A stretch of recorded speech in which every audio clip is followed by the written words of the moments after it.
ഉദ്ധരിച്ച് ദൈവത്തിങ്കൽ അടുപ്പിക്കുവാൻ വേണ്ടി 2000 വർഷങ്ങൾക്ക് മുമ്പ് ഈ ലോകത്തിലേക്ക് ഇറങ്ങി വന്ന വ്യക്തിത്വമാണ് യേശു ക്രിസ്തു.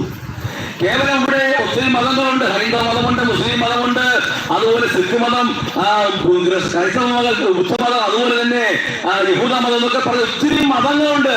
ആ മതങ്ങളുടെ കൂട്ടത്തിൽ എന്റെ ഒരു മതം കൂടെ ഇരിക്കട്ടെ, ക്രൈസ്തവ മതം എന്നൊരു മതം കൂടെ ഇരിക്കട്ടെ. കുറെ പള്ളിയും പള്ളിമേടകളും കുറെ പള്ളി അച്ഛന്മാരും കുറെ സെമിത്തേരികളും കുറെ സ്കൂളുകളും കോളേജുകളും ഒക്കെ സ്ഥാപിച്ച് ഒരു കൂട്ടർ ഇവിടെ ജീവിക്കട്ടെ എന്ന് പറഞ്ഞുകൊണ്ട് ഒരു പ്രസ്ഥാനം ഉണ്ടാക്കാൻ വേണ്ടി ഇവിടെ കടന്നു വന്ന വ്യക്തിയല്ല യേശു ക്രിസ്തു. പിന്നെ ബൈബിൾ പറയുന്നു, സകല മനുഷ്യർക്കും ഉണ്ടാകുന്ന മഹാസന്തോഷം ഞാൻ നിങ്ങളോട് സുവിശേഷിക്കുന്നു. യേശു ക്രിസ്തു ജനനത്തിൽ പറഞ്ഞ കാര്യമാണ്. സകല മനുഷ്യർക്കും ഉണ്ടാകുള്ള മഹാസന്തോഷം ഞാൻ നിങ്ങളോട് സുവിശേഷിക്കുന്നു. കർത്താവായ ക്രിസ്തു എന്ന രക്ഷിതാവ് ഇന്ന് ദാവീദിന്റെ പട്ടണത്തിൽ നിങ്ങൾക്കായി ജനിച്ചിരിക്കുന്നു. എന്നെ കേൾക്കുന്ന പ്രിയപ്പെട്ടവരെ, സകല മനുഷ്യനും സന്തോഷം അനുഭവിക്കണമെന്നുള്ളതാണ് സർവശക്തനായ ദൈവത്തിന്റെ ആഗ്രഹം. എന്നാൽ ഇന്ന് ലോകത്തെ നമ്മളൊന്ന് തിരിഞ്ഞു നോക്കിയാൽ വ്യക്തികളെ എടുക്കാം, കുടുംബങ്ങളെ എടുക്കാം, സമൂഹങ്ങളെ എടുക്കാം, രാജ്യങ്ങളെ എടുക്കാം. നമ്മൾ എവിടേക്ക് തിരിഞ്ഞു നോക്കിയാൽ നമുക്കറിയാം, സമാധാനം എന്നുള്ളത് മനുഷ്യന് മരീചികയായിരിക്കുകയാണ്. അത് മനുഷ്യനിൽ നിന്നും കൈവിടപ്പെട്ടു പോയിരിക്കുകയാണ്. എന്നാൽ ദൈവം ആഗ്രഹിക്കുന്നത് സകല മനുഷ്യനും ആരാകണം? അവൻ സമാധാനം അനുഭവിക്കുന്നവനാകണം. അതേ അത്യുന്നതങ്ങളിൽ ദൈവത്തിന് മഹത്വം. ഭൂമിയിൽ ദൈവപ്രസാദമുള്ള മനുഷ്യർക്ക് സമാധാനം, ഭൂമിയിൽ സമാധാനത്തോടെ മനുഷ്യന് ജീവിക്കുവാൻ കഴിയും. അതിന് തെളിവാണ് ഇവിടെ ഒരു കൂട്ടം ദൈവഭക്തന്മാർ ഇവിടെ അണിനിരന്നിരിക്കുന്നത്. ഞങ്ങളിൽ പലരും ഞങ്ങളുടെ ഇന്നലകളിൽ ഞങ്ങളുടെ ഒരു ഭൂതകാലം ഞങ്ങളുടെ പിൻപിലുണ്ട്. ഞങ്ങളുടെ പലരെയും ഭൂതകാലത്തെ എടുത്ത് പഠിച്ചു നോക്കിയാൽ ഞങ്ങൾ പലരും മറ്റുള്ളവർക്ക് തലവേദനയായിരുന്നവരാണ്. ഞങ്ങൾ പലരും മദ്യത്തിനും മയക്കുമരുന്നുകൾക്കും അടിമകളായിരുന്നവരാണ്.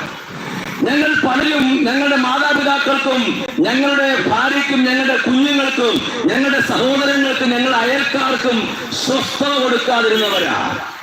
ഞങ്ങൾ നിമിത്തം ഞങ്ങളുടെ ദേശത്തിൽ പലപ്പോഴും പോലീസുകാർ നൃത്തം ചെയ്യത്തക്കവണ്ണമുള്ള സ്വഭാവ ദൂഷ്യങ്ങൾ ഉണ്ടായിരുന്നവരായിരുന്നു.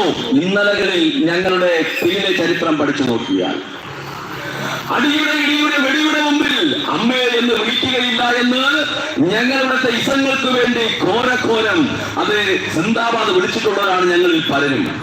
പക്ഷേ ഞങ്ങൾക്ക് സ്വസ്ഥത എന്തെന്ന്, സമാധാനം എന്തെന്ന് അനുഭവിക്കുവാൻ കഴിയാതെ, മറ്റുള്ളവർക്ക് സ്വസ്ഥത കൊടുക്കുവാൻ കഴിയാത്തവരായി ഞങ്ങൾ ജീവിക്കുമ്പോൾ ഈ ലോകരക്ഷകനായിരിക്കുന്ന യേശു ക്രിസ്തു ഞങ്ങളുടെ വ്യക്തിപരമായ ജീവിതത്തിൽ, ഞങ്ങളുടെ കുടുംബങ്ങളിൽ, ഞങ്ങളുടെ ദേശങ്ങളിൽ യേശു ക്രിസ്തുവിന്റെ സ്നേഹം കടന്നു വരുവാനിടയായി.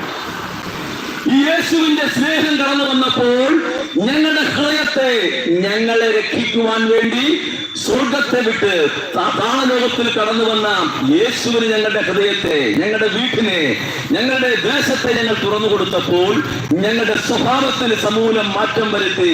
ഞങ്ങളുടെ അധ്വാന ഫലം മദ്യ ഷോപ്പിൽ കൊടുക്കാത്തവരായി, ഞങ്ങളുടെ ആവശ്യങ്ങൾക്ക് വേണ്ടി റോഡ് ഉപരോധിച്ചുകൊണ്ട് ഞങ്ങളുടെ ആവശ്യങ്ങൾ നേടിയെടുക്കാത്തവരായി.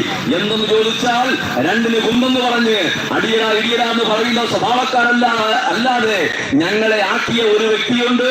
അത് ഇന്ന് പകൽ ഞങ്ങൾ ഉയർത്തിപ്പിടിക്കുന്ന ഞങ്ങളുടെ കർത്താവായ യേശു ക്രിസ്തുവാണ്. അപ്പോൾ ഈ യേശു ക്രിസ്തു ലോകത്തിൽ കടന്നു വന്നത് ഒന്ന്, മനുഷ്യന് സമാധാനം നൽകണം.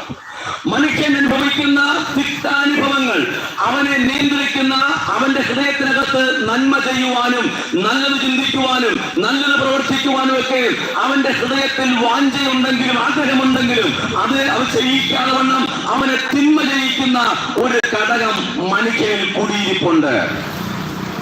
നിങ്ങൾ പറയട്ടെ, ഈ മദ്യഷോപ്പിൽ പോകുമ്പോൾ മദ്യക്കുപ്പിയുടെ പുറത്ത്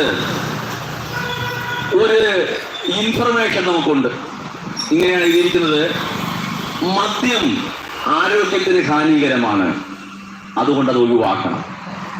ലഹരി ഉൽപ്പന്നങ്ങളുടെ എല്ലാം പുറത്തൊരു മുന്നറിയിപ്പുണ്ട്, അത് ആരെ കെടുത്തും, നിന്റെ ആന്തരിക അവയവങ്ങൾക്ക് അത് ദോഷം വരുത്തും, മരണകരമായ രോഗമുണ്ടാകാൻ സാധ്യതയുണ്ട്, സാമ്പത്തികമായിട്ട് നിനക്ക് മേൽക്കോയ്മ ഉണ്ടാകാൻ സാധ്യതയില്ല.